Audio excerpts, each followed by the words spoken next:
ఉన్నటువంటి ఈ పాఠశాల కరెస్పాండెంట్ మిత్రుడు సోదరుడు కృష్ణ చైతన్య గారు, అలాగే వారి సతీమణి, అందరికీ ముందుగా నమస్కారం తెలియజేస్తూ, నేను అంటున్నది యూనివర్సిటీ స్థాయిలో ఏర్పాటు చేసిన చైతన్య గేమ్స్ అంటే సహజంగా చాలా ప్రైవేట్ పాఠశాలలో ఆటలు అనేది ఉండవు.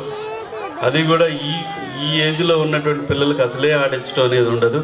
కానీ స్మార్ట్ కిడ్స్ పాఠశాల అది అంటే క్రియేటివిటీని పెంచడం కోసం, మీలో ఉన్నటువంటి మరి ఆ క్రీడా స్ఫూర్తిని కూడా పెంచడం కోసం ఇప్పటి నుంచే ఇటువంటి ఈ పోటీలు నిర్వహించడం అనేది చాలా అభినందనీయం.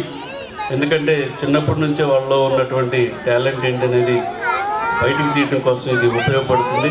వాళ్ళలో ఇంట్రెస్ట్ని పెంచడానికి కూడా ఇది ఉపయోగపడుతుంది. ఎందుకంటే చిన్నప్పుడు ఆ ఇంట్రెస్ట్ లేకుండా చేస్తే మనం ఎంత తయారు చేయాలన్నా తల్లిదండ్రులు తయారు చేయడానికి కూడా అవకాశం ఉండదు. వాళ్ళని స్విమ్మర్ చేయాలని, లేకపోతే స్పోర్ట్స్ మ్యాన్ చేయాలని అనుకున్నా కానీ అది సాధ్యం కాదు. ఇప్పటి నుంచి మరి వాళ్ళని ఇట్లా ఎంకరేజ్ చేసినట్టయితే తప్పకుండా వాళ్ళలో ఉన్నటువంటి క్రియేటివిటీ బయటపడుతుంది. ఆ తర్వాత కంటిన్యూషన్గా మరి హైయర్ స్టడీస్లో కూడా దాన్ని కంటిన్యూ చేసుకునేటువంటి అవకాశం ఉంటుంది. అందుకని ఈ స్పోర్ట్స్ మీట్ ఏర్పాటు చేసినటువంటి మరి మిత్రుడికి మరొకసారి నేను మనస్ఫూర్తిగా అభినందనలు తెలియజేస్తూ, టీచర్స్ కూడా చిన్నపిల్లలు కాబట్టి చాలా పేషెన్స్ తోటి దీన్ని డీల్ చేస్తూ ఉన్నారు. అందరికీ కూడా ప్రత్యేకమైనటువంటి అభినందనలు. Thank you.